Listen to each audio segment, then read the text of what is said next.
Good morning guys, welcome to Lost Phoenix Gaming. Back on Forza Motorsport 7, having a look at this week's Forzathon challenges. First off, hot wheeling it, get a drift score of 8,000 in a single lap in the 2005 Hot Wheels Ford Mustang. Let's go. I've got a Ford Mustang for Hot Wheels car, 2005 edition. I've got to get a drift score of 8,000, so naturally I'm over on Circuit de Spa-Francorchamps. Because I do mispronounce this. I actually say Circuit de Spa-Francorchamps, but it's not. It's Circuit de Spa-Francorchamps, or the Spa as it's generally known. I've not really driven this car. I've done a Hot Wheels special, which I still haven't got around to doing the audio for, but I did the Hot Wheels challenges. I've done a few drag races in it, but whatnot. I've never done any drifting. So this is my first time drifting it, and quite frankly, it's horrendous. This thing just is really heavy. And what I mean heavy is when you're driving around and you go and turn the car, you try to take a turn, you try and drift or whatever, just the sheer amount of resistance is just phenomenal. I've got stability turned off, I've got traction turned off as I normally do when I do the drifting, and it's just actually a nightmare.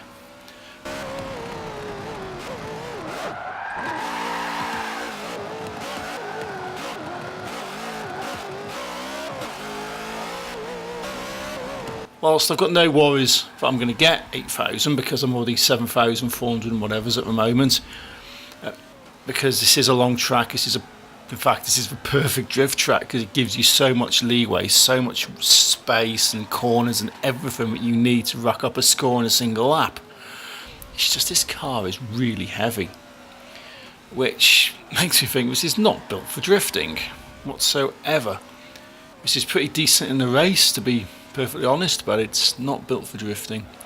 But I've hit my 10,000 and I've got no worries on this one. I always set the time a little high, but I'd like to give myself a bit of room to move, because if I do balls it up on the first lap, if I can always have a whiz around and do the proper attempt as a second lap really. But no, it's first challenge of the week. We've got the December challenges coming out, well, tomorrow it was when I recorded this, but we're out now. But this is a Sunday evening and I've not had a chance to have a look at them until tonight. But the Sunday challenges will be out, so I'll be doing a video on that and working around that. But I recorded all these on Friday night, so I've got all these. I'm going to get through them and get them done and have a look at that. I'm doing a bit on Forza Horizon 4. Do a bit of cache building and whatnot. I've got a couple of quite good techniques to do that. So I'm building up. I bought a couple of houses today.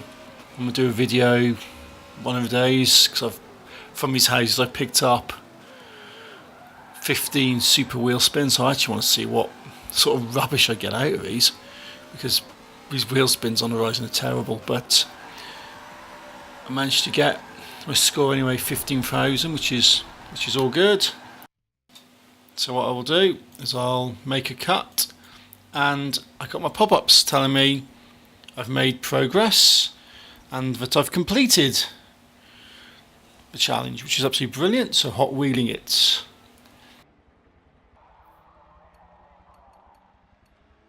That's my 1980 Hot Wheels driver gear. Fastest metal cars in the world. Next up, feeling hilly, mountains of molehills. Complete a race at Bernese Alps in a modern SUV car.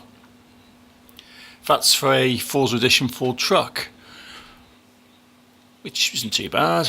So Bernese Alps, one of my least favourite tracks. I just don't like it. I don't know why, I just don't.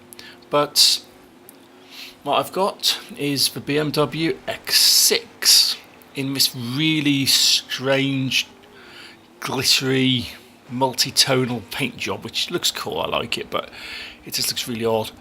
I'm up against a Bentley Bentayga, I think, which isn't a bad car per se, but I have noticed when I have driven it on Forza 7 that the suspension is really odd. I mean, really odd on it. It's like it bounces a lot. It just, and this hasn't got a tune on it or anything like this. It's a stock, and I find that it's quite bouncy.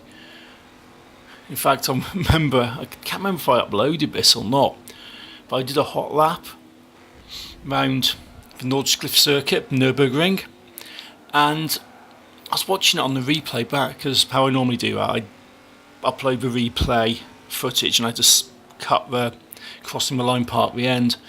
But I was watching it and I'm just watching this bounce up and down. I'm thinking last time I saw any car doing that was when the suspension absolutely dropped on my BM. When the suspension arms went and I needed to take it in and have it all redone, but it's not good. So there's a bit of a buggy thing on the game, I think. But got the X6, which is an absolutely lovely car. Absolutely lovely car. Massive. I've actually seen one of these driving around. It's absolutely massive. I thought the X5s were pretty big, but the X6 is actually just a little, is actually pretty big as well. It's quite big. Cross the line, 1 minute 49 seconds. First place, naturally.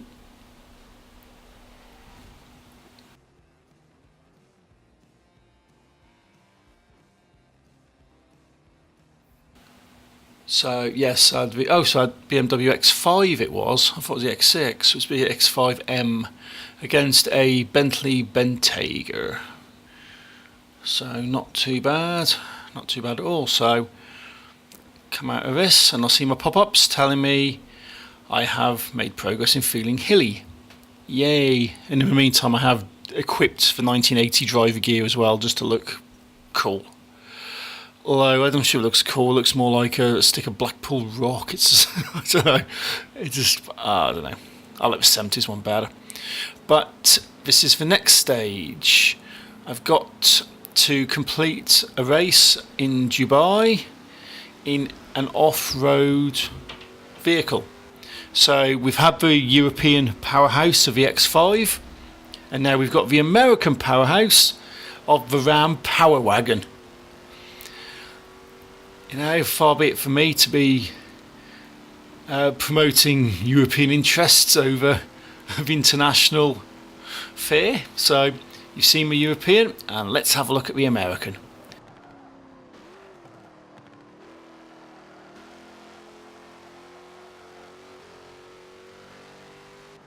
I was toying with playing this race with a Ford, because with some really good Ford trucks and different things, I thought, you know, let's go for the Ram. Ram is quintessentially American. It's an icon. It just is power. Ram trucks are just, they've got that reputation. So let's give it a go. So having a run around Dubai, it's the shortest circuit because I couldn't really be bothered doing the full circuit, but not doing too badly. Speed's not amazing, but you do have your tunnels, your turns, and your different things. So my opponent, it seems for today, is So Hellfire. Fair enough. Well, as in, I am a god of hellfire and I bring you. Yeah. That's either going to be a 1990s dance song or a 70s song, depends on your point of view, I guess. But cross line in that, 1 minute 36 seconds. So actually, it was a bit quick. It was actually quicker than the BM, but it's a different circuit, so I can't really do it. The So Hellfire was driving a Rally Fighter, which is a very strange car. You've made progress in feeling hilly. Congratulations, you've completed feeling hilly. Next one, that was quick. That was actually really quick. I need to look at my editing. This is insane. Anyway, what that is that was actually a really quick edit, but what that one is win a race at Laguna Seca in an Aston Martin car. This is for the business driver suit, which I've already got, but I don't care. And if I'm going to be driving an Aston Martin, I need to have the tuxedo. We're talking proper James Bond here, you know. Up against the Koenigsegg Regera, whatever it's called. Nice car.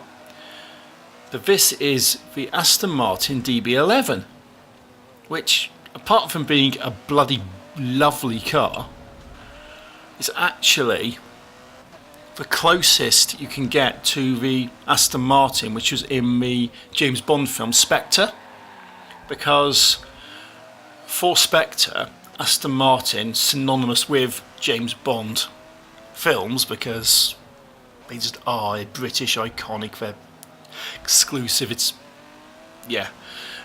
one of those things. But they made a car, I think it was only 4 or 5 made.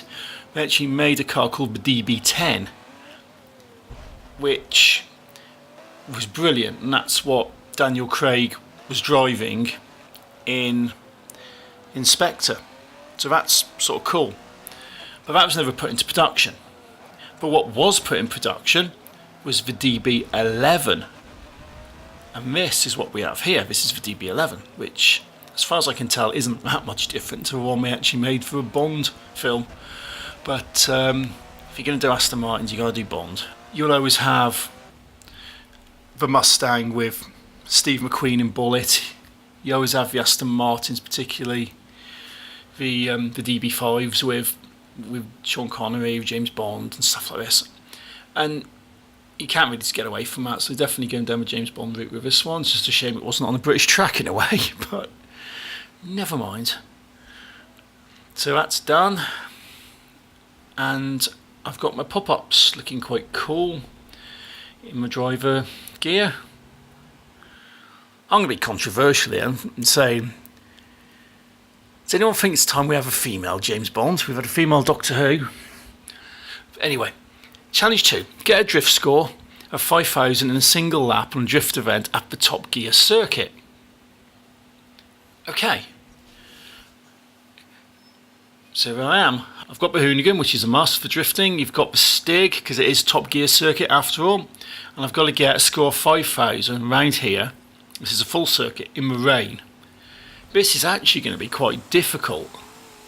This is actually going to be really hard because, firstly, the full circuit at Top Gear is not actually that long. It's only like a couple of miles. It's not really that long, and that's a problem.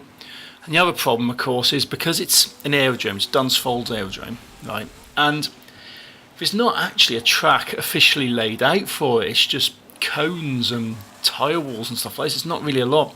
So you're coming around here, you're sliding. I mean, this is why I've got the full racing line on here, just to give me some indication of where the hell I need to be on the track. Because you go round, you slide off, just like when you slide off, and you lose your points, which is a big, when you're part of the rules of drifting, you need to actually stay on the damn track. And it is quite difficult. So on a small track, no clear boundaries, it is actually quite difficult to do.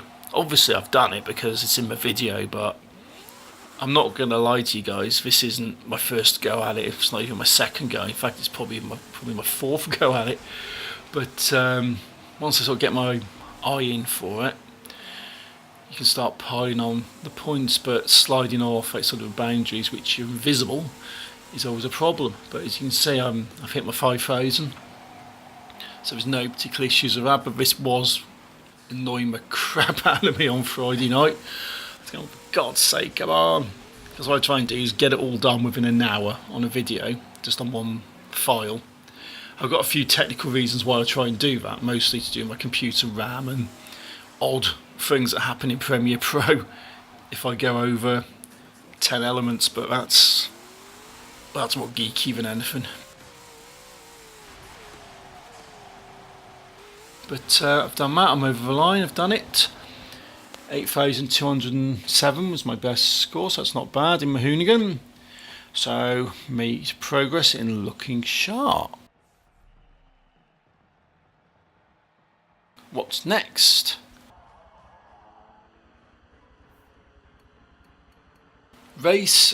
Complete a race at Indianapolis Circuit. I'm going to have a word to myself about my editing here. This is actually really bad. I've chopped these Forzathon screens out far too much this week. I've got to definitely have a word to myself. But I'm on Indianapolis Brickyard Circuit, the Indy 500, and I'm decided to drive something a little different, something I don't tend to actually drive that often, even though I do actually like it. This is the Ultima. It's a British car, it's very obscure, and it's very bloody fast. This is well over 1,000 horsepower. They're handmade in Britain and they're actually really cool. They're probably one of the most impractical cars ever, outside of possibly the PLP 50, but it's absolutely mad. I remember, that's why I haven't got time for a story now, but I remember a few years ago we had a motor show where I live, like in the town centre. Now I went along and I took some photos because I was doing some stuff for the local council, and I've got this lovely photo of of the Ultima. It looks really nice, but it's a really nice car. But I've made progress, looking sharp, and of course I've completed looking sharp. A few scuffs on the side of it, but it looks cool. I've got a little Miss Stig there as well. So into my Forzathon screen, and let's see if I need to speed read. So there you go. Business suit, stylish, refined and revered. You know how to make an entrance. So that's that for this week. We've got Hot Wheeling It for the Hot Wheels 1980s driver gear, Feeling Hilly for the Ford Raptor F50 Forza edition, and you get this business suit for looking sharp. So it's your 1-step, your 2-step and your 3-step challenges. Let's have a look at what's coming up next week, shall we? You've got Bring It Home, a Hot Wheels event for the Hot Wheels 90s driver gear. You can tell it's 90s, can't you? It looks sort of like borderline 80s, early 90s. Those hypercolour t-shirt-esque things. Then you've got Melted Tyres. Let's grab a new set. That's for 90,000 credits. I get the feeling that's probably drifting based. And Sports Car Bonanza, looking slick. That's for the 2015 Jaguar XFRS. So next week you've got the driver gear, you've got the credits, and you've got Cool Jack. I'll also have some stuff coming up with the monthly ones because I haven't had a chance to look at them yet, but I'm going to have a look at them tonight if I get a chance. But I'll have a look at them tonight and start doing some stuff, and I'll leave you guys to it. So that's all for today. Thank you very much for watching. I appreciate your subscriptions, your likes, your comments, everything you sort of do to support me. I love it. It's brilliant. So if you like what I'm doing, hit that like button, hit subscribe to keep up to date with my videos, and until next time guys, thanks for watching, take it easy and happy driving.